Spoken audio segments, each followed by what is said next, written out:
ఇక్కడ జింజర్ ఉండి మజ్జిగ తాగుతుందమ్మ. అండ్ అమ్మ కుక్ చేస్తుంది. వెజిటేబుల్స్ ఉన్నాయి. సర్దేస్తుందమ్మ సూపర్గా సర్దుతుంది. అలా కూర్చుంది. హాయ్ అండి. ఆల్టర్నేట్ ఎగ్జామ్స్ పైగా ఎగ్జామ్స్ ఉన్న రోజునేమో half days. So morning breakfast చేసి వంట కొంచెం హాఫ్ ప్రిపేర్ చేసానో లేదో స్కూల్కి వెళ్ళాల్సిన టైం అయిపోతుంది. సరే ఈరోజు స్కూల్కి వెళ్ళి వచ్చేసాక చాలా ఎండగా ఉంది.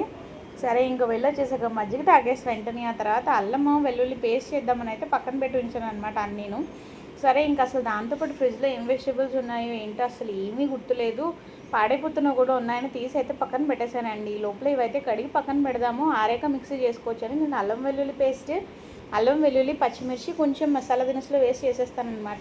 సో దట్ ఏంటంటే కర్రీకి ఏం చేసినా కానీ డిఫాల్ట్గా ఫ్లేవర్ బాగుంటుంది. అండ్ పచ్చిమిర్చి కూడా నాకు రోజు హ్యాండిల్ చేయడం పెద్దగా నచ్చదు, అందుకని అల్లం వెల్లుల్లి పేస్ట్లోనే పచ్చిమిర్చి కూడా వేసేస్తాను. దానివల్ల ఏంటంటే పచ్చిమిర్చి విడిగా ఏరేసి పక్కన పెట్టడం అది లేకుండా వేస్ట్ అవ్వకుండా ఉంటాయని నా థాట్ ప్రాసెస్ అది. సరే ఇంకా వెజిటేబుల్స్ అయితే తీసాను. నిజంగానే కొన్ని అయితే పాడైపోయాయి అనమాట. పాడైపోయినవన్నీ పక్కన పెట్టుకుంటూ కూరలు అసలు ఏమేమి ఉన్నాయో చూసుకుంటాను. మా ఇంట్లో కూరలు చెల్లడం అంటే చాలా కష్టం. మా వాళ్ళిద్దరు పప్పు బ్యాచ్, పప్పును ఆలు ఫ్రై లేకపోతే ఆలు కర్రీ ఉంటే చాలన్నమాట. ఇంకా వెజిటేబుల్స్ అంటే నేను ఒకదాన్ని తింటాను.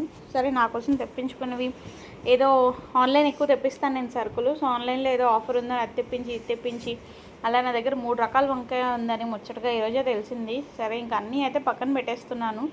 అవసరమయ్యేవి పనికొస్తాయి అన్నవన్నీ ఫ్రిడ్జ్లో పెట్టేసి మళ్ళీ ఫ్రిడ్జ్ ఒకసారి క్లీన్ చేసి మళ్ళీ లోపల వంట కూడా చేయాలి. ఆల్మోస్ట్ 2 అయిపోయింది. మార్నింగ్ మా ఇద్దరిది బ్రేక్ఫాస్ట్ బాగా లేట్ అయింది. దట్టు చపాతీ తిన్నాం మార్నింగ్.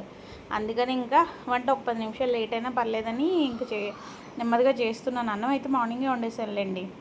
ఇంకా మా పాపకైతే స్కూల్లోనే మార్నింగ్ బ్రేక్ఫాస్ట్ ఆఫ్టర్నూన్ బ్రంచ్ అని ఇస్తారు. మామూలుగా లంచ్ అంటే రైస్ చపాతీ అండ్ పప్పు కూర అలాంటివి ఇస్తారు. బ్రంచ్ అనేసరికి ఓన్లీ సింగిల్ ఐటమ్ అనమాట.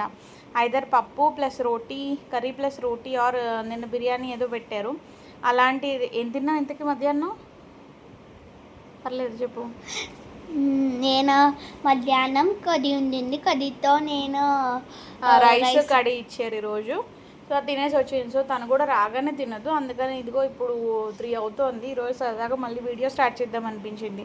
నా వాట్సాప్ కొంచెం ప్రాబ్లం అయిందనమాట. ప్రాబ్లం అవడంతో ఫోన్ చాలా డిస్టర్బింగ్గా ఉంది. నేను డిస్టర్బింగ్గా ఉన్నాను, ఫోన్ డిస్టర్బింగ్గా ఉంది. అదండి ఇంకా సరే రెండో ఫోన్ కూడా తీసుకోవాల్సి వచ్చింది. బట్ ప్రాబ్లం ఎక్కడుందో అయితే తెలియట్లేదు. ప్రాబ్లం ఏంటంటే కాంటాక్ట్స్ డిస్ప్లే అవ్వట్లేదు. వాట్సాప్లోను ఫోన్లోనూ కూడా కాంటాక్ట్స్ సేవ్ చేసిన కాంటాక్ట్స్ కూడా డిస్ప్లే అవ్వట్లేదు. అండ్ ఫోన్లే డిస్ప్లే అవ్వకపోయినా జీమెయిల్లో సింక్ అయ్యి ఉంటాయి కదా అని అందరూ అంటున్నారు. కానీ ఆ ఫోన్లో వచ్చిన డిస్టర్బెన్స్ వల్ల జీమెయిల్ కాంటాక్ట్స్ కూడా చేంజ్ అయిపోతున్నాయి అనమాట. దానివల్ల కాంటాక్ట్స్ కూడా చాలా మటుకు డిలీట్ అయిపోయాయి, ఆల్టర్ అయిపోయాయి, నేమ్స్ డిలీట్ అయిపోయాయి. అండ్ ఆల్రెడీ సేవ్ అయ్యి ఉన్న నేమ్స్ కూడా నెంబర్సే డిస్ప్లే అవుతున్నాయి వాట్సాప్లోను కాల్లోనూ కూడాను. సరే రెండో ఫోన్ తీసుకుని రెండో దాంట్లో రెండో సిమ్ వేసి రెండో వాట్సాప్ వేశాను. ఈ నెంబర్తో ఉన్న బిజినెస్ వాట్సాప్ కాకుండా, నాకు ఒక నెంబర్తో ఉన్న బిజినెస్ వాట్సాప్ కాకుండా రెండో నెంబర్తో ఉన్న వాట్సాప్ వేశాను. అందులో కూడా అదే ప్రాబ్లం స్టార్ట్ అయ్యింది. సో ప్రాబ్లంకి రూట్ కాజ్ ఏంటి అన్నది నాకు తెలీదు. ఒకే ప్రాబ్లం 2 ఫోన్స్లోకి ఎందుకు వస్తుంది అన్నది తెలీదు. సరే ఇంక ఆల్రెడీ దాని గురించి 15-20 రోజులు డిప్రెస్ అయిపోయాను. ఇంక డిప్రెస్ అవ్వడానికి కూడా ఓపిక లేక ఇంక వదిలేసాను అనమాట. అండ్ ఇంకొక అప్డేట్ ఏంటంటే ఇప్పుడు చెప్పాలి, నేను తర్వాత చెప్తాను. ప్రస్తుతానికి అయితే ఛానల్ మళ్ళీ రీస్టార్ట్ అని అనుకుంటున్నాను. ఆపేస్తాను చేస్తాను అయితే నాకు కూడా తెలీదు.